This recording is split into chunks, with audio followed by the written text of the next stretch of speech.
जय श्री कृष्णा। आज बहुत अच्छी बातें हैं, सुनिए पूरी बातें। प्रेम भाव की भाषा है। कैसे है, जब सुनेंगे तब पता चलेगी। और भगवान के करिश्मे हर पल हो रहे हैं, पर हम देखते नहीं। तो देखेंगे, सुनेंगे तो देखेंगे भी। सुनिए, बहुत अच्छी बात है, लेकिन पूरी बात ज़रूर सुनिएगा। जब तक आप पूरा नहीं सुनेंगे, लास्ट नहीं सुनेंगे, तब तक आपको पता नहीं चलेगा। ठीक है, चलिए, ये सारी गुरु जी की वाणी है। ये भाव की भाषा है। केवट ने ऐसे चरण धोए तो मैं भी ऐसे धोऊं। ये होता है ना। बिल्ली का अलग भाव था, उसने कुछ और किया। उसने क्या किया? केवट ने चरण धोए थे और बिल्ली ने बेर खिलाए थे। मतलब चख चख कर बेर खिलाए थे भगवान को। अब भक्त कैसे खींचता है भगवान को? अब भक्त कैसे खींचता है अपनी ओर भगवान को? पर भाव दोनों के मिलते हैं। भाव क्या है? प्रेम। प्रेम वाले के लिए तो सब सहज है। उसे ना पूजा करनी, उसे जिसे प्रेम होता है उसे ना पूजा करनी है, ना जप तप करना है, कुछ नहीं करना पड़ता। बस ऐसा प्रेम हो जाए जो गोपियों को हुआ था भगवान कृष्ण से। उन्होंने क्या किया? गोपियों ने कोई पूजा पाठ की थी? नहीं की, सिर्फ प्रेम किया था भगवान कृष्ण से। जानबूझ के तो बांसुरी नहीं छेड़ी भगवान कृष्ण ने, वो तो बज ही जाती थी। और गोपियों से भी रहा नहीं जाता था। जब बांसुरी बजती थी तो गोपियों से भी रहा नहीं जाता था। सब तो एक सी नहीं होंगी दुनिया में, सबके अंदर तो प्रेम भाव नहीं आता है। सबसे अंदर संसार में वैराग्य भी नहीं होता। अंदर में सबसे वैराग्य भी नहीं होता है, सबका वैराग्य भी नहीं होता, और सब में इतना प्रेम भी नहीं होता है। पर प्रेम आपको खींच लेता है, आकर्षित कर लेता है, और उसके बाद आपके अंदर क्या रिएक्शन होते हैं वो आप खुद ही समझ पाते हो। किसी को हम उसको बताने के काबिल भी नहीं रहते। जो प्रेम करता है उनसे पूछिए। तो भक्त भी कहता है, भगवान मैं उस हालत को खुद ही समझ सकता हूँ, मैं आपको बता नहीं सकता अपनी हालत को। जब हमें गुरु से प्रेम होता है, भगवान से प्रेम होता है, तब हम उस हालत को खुद ही समझ सकते हैं। हम बता नहीं सकते, बयान नहीं कर सकते, आपको नहीं समझा सकते। ये जिसको होता है सिर्फ वो ही जानता है, या जिससे होता है वो जानता है। ये मैं जानूं या तू जाने, ये मैं जानूं या तू जाने। सत्संग में विलीन होने को कोई नहीं आता। नज़र गुरु की जिस पर हो जाए, बंदे से वो तो खुदा हो जाए। राजा की नज़र यदि किसी व्यक्ति पे पड़ जाए तो वो व्यक्ति उसके दरबार का दरबारी बन जाएगा। कहाँ पहुँच जाएगा? कितना गरीब होगा, राजा उसे ऊंचाइयों पर पहुँचा देगा। ऐसे ही भगवान भी हमें ऊंचाइयों पर पहुँचा देता है। मेरा वो तो प्रेम दीवानी, मेरा दर्द न जाने कोई। प्रेम ऐसी चीज़ है, तुम्हारे अंदर है तो गुरु के अंदर भी प्रकट हो जाती है। यदि आपको किसी से प्रेम है तो सामने वाले तक वाइब्रेशन पहुँचती है। वो भी हमसे प्रेम करता है, उसके भी कदम आपके द्वार तक आ जाते हैं। कैसे भाव से सुदामा पहुँच गए थोड़ी सी चावल लेकर भगवान कृष्ण के पास। और भगवान कृष्ण भी क्या, गद्दी छोड़कर जैसे ही सुना सुदामा मेरे मित्र आए हैं, दौड़े चले आए। द्वारपाल ने जैसे बताया भगवान भी दौड़ गए। अब नाम ही सुना था उन्होंने तो, लेकिन नंगे पांव दौड़कर सुदामा के पास आ गए। चाहते तो रानियों को भेज सकते थे, दासियों को भेज सकते थे, द्वारपालों को भी भेज सकते थे, पर नहीं, खुद ही दौड़ पड़े। उसका भाव था मेरा मित्र आया है, भगवान कृष्ण का भाव था कि मेरा मित्र आया है। पता लगते ही प्रेम ऐसी चीज़ है, तुम्हारे अंदर है तो गुरु के अंदर भी प्रकट हो जाती है। विदुर ने इनवाइट नहीं किया था भगवान को, विदुर ने इनवाइट नहीं किया भगवान को। भगवान तो दुर्योधन के घर गए थे, लेकिन क्या आ गए विदुर के यहाँ पर। दुर्योधन की मेवा छोड़ी, साग विदुर घर पायो। उसके घर का साग भी उन्हें अच्छा लगा। साहूकारी चाहिए थी तो भी वहाँ बैठ जाता। यदि उनको साहूकारी, अच्छी कुर्सी, अच्छी राजगद्दी चाहिए थी भगवान को, तो वहीं बैठ जाते। लेकिन नहीं, सबको प्रेम चाहिए। ऐसा नहीं है अर्जुन या भीम बलशाली थे, दुर्योधन भी बहुत बलशाली था, और उसको केवल दुर्बुद्धि थी। दुर्योधन को केवल दुर्बुद्धि थी। सामने भगवान खड़ा था पर वो उसको नहीं मांगता, उसकी सेना को मांगता है कि मुझे सेना चाहिए, तो वो और उसी में खुश हो जाता है दुर्योधन। तो कई जने भगवान सामने भी हमारे खड़ा हो तब भी भगवान को देख नहीं पाते, माया पदार्थ मांगते रहते हैं भगवान से, और मिल जाती है और खुश भी हो जाते हैं। माया मिल भी जाती है, भगवान भी छूट जाता है, ले तू माया ही ले, तुझे मैं नहीं चाहिए ना, तू माया लेकर खुश रहे। इसलिए भगवान अलग हो जाता है और व्यक्ति खुश हो जाता है जिन्हें माया चाहिए। हमने ये करिश्मा देखा, हमने और कहते हैं हमने तो ये करिश्मा देखा, हमने ये करिश्मा देखा। ये सब तो इस तरह हैं जैसे आपके दरवाजे के बाहर धूल मट्टी पड़ी हो, धूल मट्टी कंकड़ पड़े हों। ये सब भगवान के लिए इस तरह हैं, कंकड़ पत्थर पड़े हैं, जितने चाहो उठा कर ले जाओ। धन दौलत माया, पर दीवार छूने से तो तुम उससे मिलोगे नहीं भगवान से, तुम तो एकाकार नहीं हुए। खाली ये ठीक, बस उससे एकाकार नहीं हुए, खाली ये ठीक हो गया, ये ठीक हो गया, ये ठीक हो गया, ये कहते हैं अरे मेरा ये ठीक हो गया, गुरु के दर्शन करके ये संकल्प किया था, मेरा ये मिल पूर्ण हो गया। ये तो छोटी छोटी बातें हैं जो रस ज्ञानी को मिलता है, उसके आगे ये सब बातें मामूली सी हैं। भगवान का भी ये मकसद नहीं है तुम करिश्मे ही देखकर खुश हो जाओ, भगवान का भी ये मकसद नहीं है। ऐसे तो सबके साथ भगवान ने बहुत बड़े बड़े करिश्मे किए हैं, तुम्हारी बॉडी के अंदर ही बहुत बड़े करिश्मे किए भगवान ने, जो डॉक्टर भी नहीं जान पाता अंदर क्या खराबी है, क्या बीमारी है, कौन सी नस दब गई, कौन सी नाड़ी में परेशानी है, और कैसे उसने एक एक को घड़ा है अंदर। ये देखिए कितने बड़े करिश्मे हैं भगवान के, तो कैसे आपका हार्ट पंपिंग कर रहा है अंदर ही अंदर, तो वो कौन कर रहा है? ये करिश्मा नहीं है तो क्या है? सब चीज़ अगर देखी जाए भगवान की तो एक एक पल में करिश्मे हो रहे हैं भगवान के, पर देखने वाली दृष्टि हो, देखने के लिए समय भी तो हो, आपके पास तो समय भी नहीं है। आज पेड़ को देखा जाए कि कौन सा ऐसा हैंड पंप है नीचे जड़ों में जो पानी ऊपर के पत्ते तक पहुंच रहा है, हरा हो रहा है पत्ता, जो मुरझा नहीं रहा ऊपर का पत्ता भी। तो कौन सा हैंड पंप है नीचे, पेड़ के नीचे? देखिए ये करिश्मा नहीं है तो क्या है? ऊपर की डाली तक पानी पहुंच रहा है। अभी हमको पानी ऊपर तक पहुंचाना है तो हमको घर में हैंड पंप वो लगानी पड़ती है, मोटर वगैरह। अब तो समर सेविंग लग गए हैं, समर सेविंग तो मोटर ही तो है वो भी। हर एक पेड़ के अंदर मोटर फिट है, हर पेड़ के अंदर, और जो नज़र भी नहीं आती, दिख भी नहीं रही। अगर करिश्मे देखने बैठो तो कैसे पानी से कैसे देख पाओगे? कैसे पानी से हम अगर नमक वाला पानी उबाल लें, नमक तो फिर भी बचेगा ना, नमक डाल दो पानी में, पानी ख़त्म हो जाए तो नमक तो उस भगोने में फिर भी बचेगा, ख़त्म नहीं होगा। लेकिन भगवान एकदम शुद्ध पानी खींच लेता है। कैसे? सूर्य खींचता है। देखो करिश्मा, समुंदर से कैसे समुंदर खारा होता है, नमक ही नमक है, लेकिन वो पानी खींचता है, ऊपर सोखता है और फिर बरसात के रूप में आता है। वो पानी कितना मीठा होता है, शुद्ध कर देता है। और कोई हैंडपम्प, कोई पंप, कोई मोटर, कोई हैंडपम्प कुछ नहीं लग रहा। देखिए करिश्मा नहीं है तो क्या है नहीं है।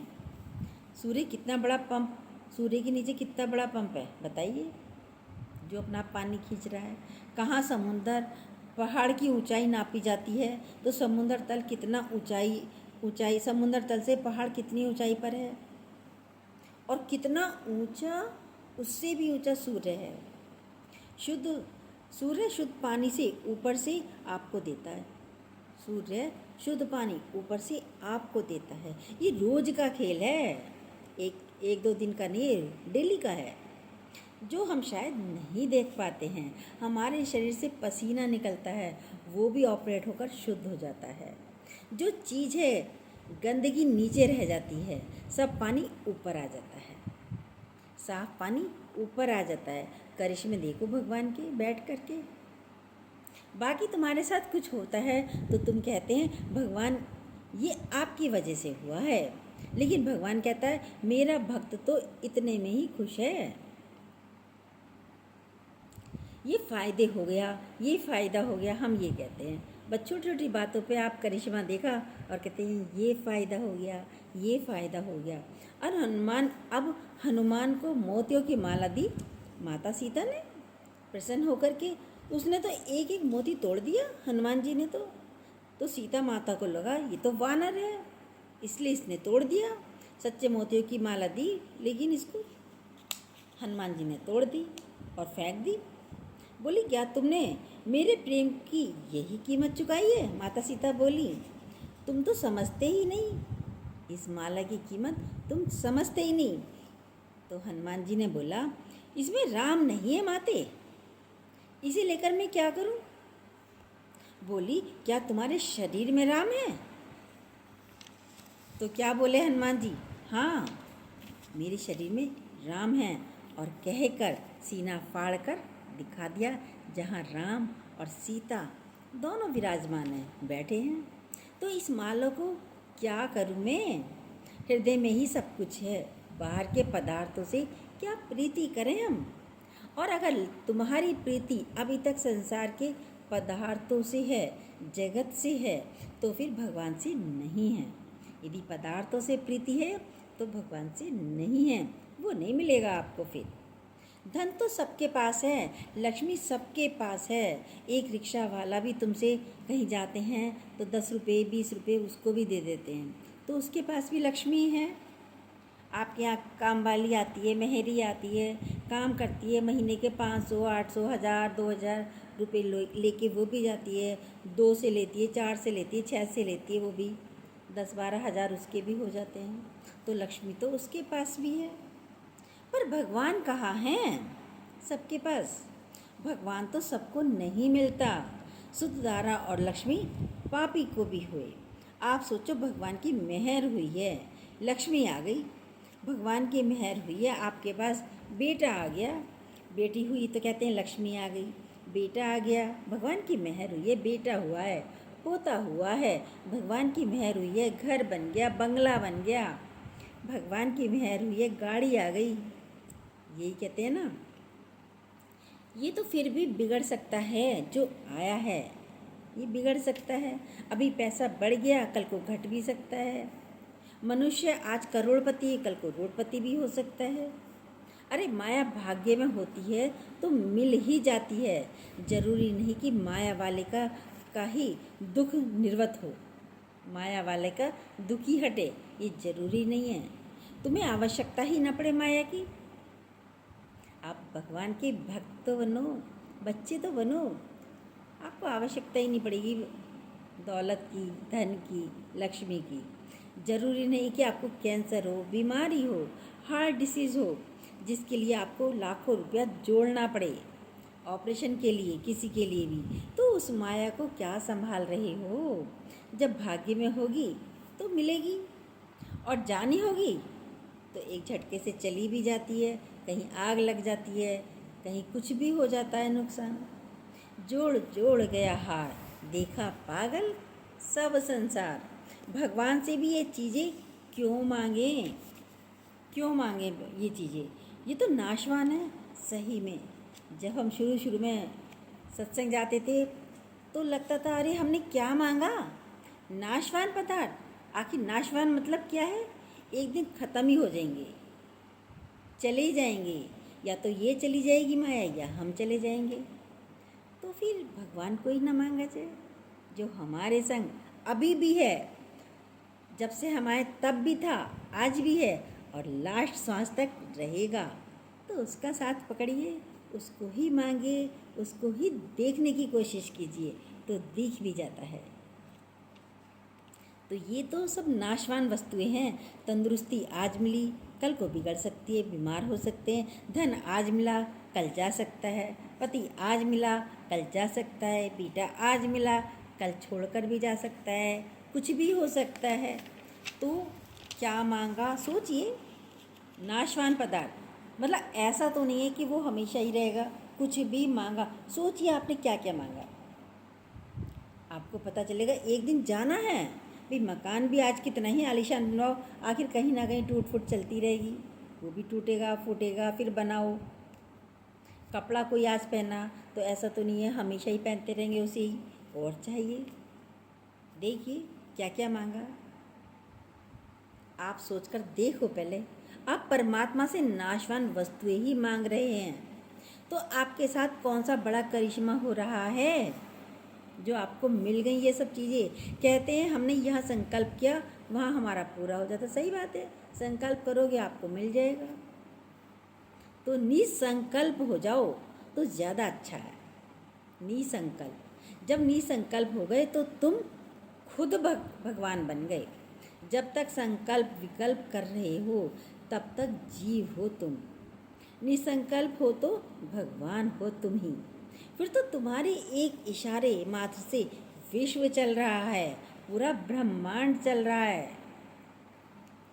ब्रह्मा की शक्ति से। तुम जीव बनकर करिश्मे ही क्यों देख रहे हो या दिखा रहे हो।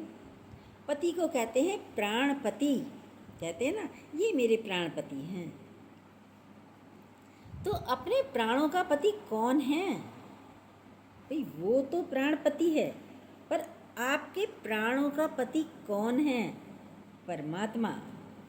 और जब प्राण मेरे से अलग नहीं है तो परमात्मा भी मुझसे अलग नहीं है, मेरे साथ ही है, मेरे अंग संग है। ये गोपियों ने महसूस किया। देखो लौट कर कभी कृष्ण वृंदावन नहीं आए, कभी आए नहीं। जहाँ से चले गए वहाँ दोबारा भगवान कृष्ण कभी नहीं आए। उन्हें तड़पता छोड़ गए गोपियों को। उस तड़प में उन्हें कृष्ण ही याद रहा, उस तड़प में उन्हें कृष्ण ही याद रहा। और जब कृष्ण याद रहा तो सब मुक्त भी हो गए। फिर भगवान को दोबारा जाने की जरूरत भी नहीं थी, वो एक बार में ही सब कुछ देकर आ गए। बचपन की लीला, उसमें उन्होंने लोगों का उद्धार किया। यमुना जी ने भी चरण स्पर्श किए भगवान कृष्ण के, तो मुक्त हो गई। फिर यशोदा माता का लाल बनकर उनके घर में रहे। नंद को प्यार करा, नंद बाबा को भी प्यार किया उन्होंने। पूतना को भी मुक्ति दी, भले ही वो उसके प्राण लेने आए थे भगवान कृष्ण के। उन्होंने भी क्या करा, दूध के साथ प्राण भी खींच लिए तो मुक्त कर दिया। भगवान का दर्शन जिसने भी किया वो मुक्त हो गया। कुब्जा को भी भगवान कृष्ण ने तार दिया, उद्धार कर दिया। कई खेल बचपन में ही हो गए उनसे तो, और अपने आप ही सब मुक्त होते चले गए। भगवान खाली एक उद्देश्य को लेकर नहीं आता, वो कईयों का एक साथ उद्धार करता है। जैसे बड़े जहाज में हजारों किश्तियाँ भी पार हो जाती हैं। किश्ती में 2-4 लोग पार होते हैं भाई, किश्ती से तो 2-4 लोग ही पार होते हैं, पर एक बड़ा जहाज हो उस पर हजारों किश्तियाँ आ जाएंगी। तो अवतार जब आते हैं वो किश्ती नहीं है, एक बहुत बड़ा जहाज है। भगवान सबको मोक्ष देने आते हैं। पदार्थ तो लक्ष्मी सबको देगी, पदार्थ तो लक्ष्मी दे ही रही है। जब से जन्म लिया कौन सा भूखा रहा, कोई कौन सा नंगा रहा, किस पे घर नहीं है भाई, बंगला नहीं है तो घर है, घर नहीं है तो झोपड़ी है, झोपड़ी ने तो कहीं ना कहीं तो रह ही रहा है, टीन शेड कुछ भी रख कर है सब पर। तो लक्ष्मी तो भगवान के पीछे पीछे स्वयं आ जाएगी। 14 वर्ष वनवास में भी राम जी को खाने पीने की, धन की कोई कमी रही, किसी चीज़ की कोई कमी रही बताइए आप, कहीं रामायण में लिखा हो ऐसा? नहीं रही। कृष्ण को किसी चीज़ की कमी रही? उनके तो भक्तों को भी कभी कमी नहीं रहती। भगवान कृष्ण के, राम के कभी भक्तों को, किसी भी भक्त को कोई कमी नहीं रहती। कोई उसका बन जाए खाली बस। अहंकार मरा, सब वासना गिर गई, सब वासना खत्म हो गई। अहंकार है तो वासना है, वासना है तो जन्म मरण है, निर्वासना हो गए तो जन्म मरण चला गया। अंत बेले की वासना फिर तुमको 84 लाख योनियाँ भुगतनी पड़ेगी। अंत वेले में यदि वासना रखी किसी भी चीज़ में तो 84 लाख योनियों में आना पड़ेगा। प्यार हो जाता है तो आंखें कुछ देखती हैं, कहते हैं प्रेम अंधा है। प्रेम प्यार हो जाता है तो उन्हें बुराइयां नज़र नहीं आती, तो इसीलिए कहा जाता है प्रेम तो अंधा होता है। मतलब उसके विकार, कुछ विषय विकार, गंदगी, गलतियाँ कुछ नज़र नहीं आती जिससे हम प्यार करते हैं। और यदि ऐसा प्रेम भगवान से हो जाए तो फिर आप भी अंधे, बहरे, गूंगे हो जाओगे, हो जाएंगे, नहीं हो जाएंगे। सब में है ही कौन? है ही मेरा परमात्मा। फिर दुनिया भी देख रहे हो, सुन भी रहे हो बातें, मेरे लिए क्या बोल रहा है, मेरे लिए उसके लिए क्या बोल रहा है। अंधा बन गया, गूंगा बन गया, बहरे बन गए। ऐसे रहो। ज्ञानी ऐसे रहता है। सब ज्ञानी कैसे रहता है? ज्ञानी ऐसे देख रहा है जैसे सपने में क्रिया देख रहा हो। जैसे सपने में कुछ देखा तो अब किसी से लड़ाई करेंगे? नहीं करेंगे। तो ज्ञानी ऐसे ही रहता है जैसे ये सब सपने में चल रहा है। जैसे कोई पिक्चर चल रही है, पिक्चर यदि हम देख रहे हैं तो उससे क्या सामने वाले से लड़ाई करेंगे? नहीं करेंगे। कुछ भी चल रहा है, अच्छा चल रहा है या बुरा चल रहा है। एक लड़का खड़ा है प्याली लेकर समुद्र के किनारे पर, वो कह रहा है मुझे प्याली में समुद्र भरना है। सब उसको पागल क्या कर चले गए। एक इतनी सी प्याली में भाई समुद्र कैसे भरोगे तुम? सब चले गए। एक वैज्ञानिक आया, उसने प्याली ली, समुद्र में फेंक दी। अब सारा समुद्र प्याली में भर गया ना। आप इस बुद्धि की प्याली में भगवान को भरना चाहते हो, इस बुद्धि की प्याली में भगवान को भरना चाहते हैं। उस बुद्धि को उठाकर ब्रह्म में ही फेंक दो, ब्रह्म में ही डाल दो। है ही भगवान। भगवान कृष्ण भी कहते हैं हे अर्जुन, मन बुद्धि मुझे दे दे तू। ये मन बुद्धि ही ज़्यादा चलती है ना, तो ख़त्म बात। बुद्धि से आप कैसे जान सकते हैं? मन बुद्धि वाणी नहीं जानती, वेद कहत सकुचाए। वेद भी मेरा वर्णन नहीं कर सकते। उस ब्रह्म को जानने आए हो यहाँ। आकाश की बातें सुन सुनकर कीड़े को भी रीस आ गई, मैं आकाश हूँ। अरे तू कीड़ा, पहले कीड़ापन तो छोड़, तभी तो आकाश बनेगा। पहले कीड़ापन छोड़ो, तुम भी अपना जीवपना छोड़ दो, अभी ब्रह्म हो। जीवपना, देहपना, ये मेरी देह नहीं है ही भगवान।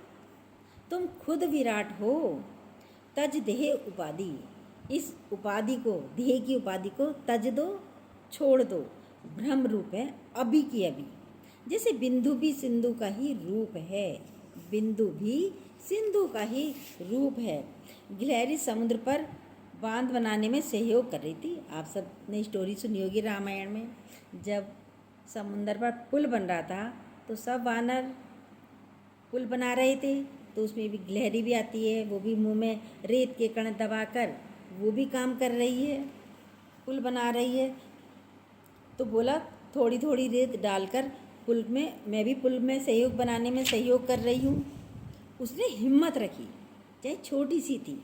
भगवान को देखकर बहुत अच्छा लगा कि अरे इतनी छोटी सी गिलहरी ये भी सहयोग कर रही है मेरे कामों में। तो भगवान ने क्या करा, उसको गोदी में उठाया, प्यार किया और उसके ऊपर अपने हाथ फेरे। तो आज भी 4 लाइनें गिलहरी के ऊपर आज भी हैं, उनके भगवान राम के प्यार की वो लाइनें आज भी हैं गिलहरी पर। आप कहोगे हम छोटे से जीव, अल्प बुद्धि वाले, हम भगवान को कैसे जान सकते हैं? हम तो जान ही नहीं सकते, यही कहोगे ना। हम तो नहीं जान सकते। भाई सही बात है, आप नहीं जान सकते। जब हम हैं तो हरि नहीं, और जब हरि है तो हम नहीं। तो हम पना गुम करो पहले, तब हरि को जानोगे। प्रेम गली अति साकरी, जहाँ में दो न समाए, वहाँ हम और हरि नहीं समा सकते। एक है ही हरि, बोलने वाला भी हरि, सुनने वाला भी हरि, देखने वाला भी हरि, कार्य करने वाला भी हरि, हरि है तो सब हो रहा है। आप फील कीजिए, देखिए, अपने साथ थोड़ी देर बैठिए।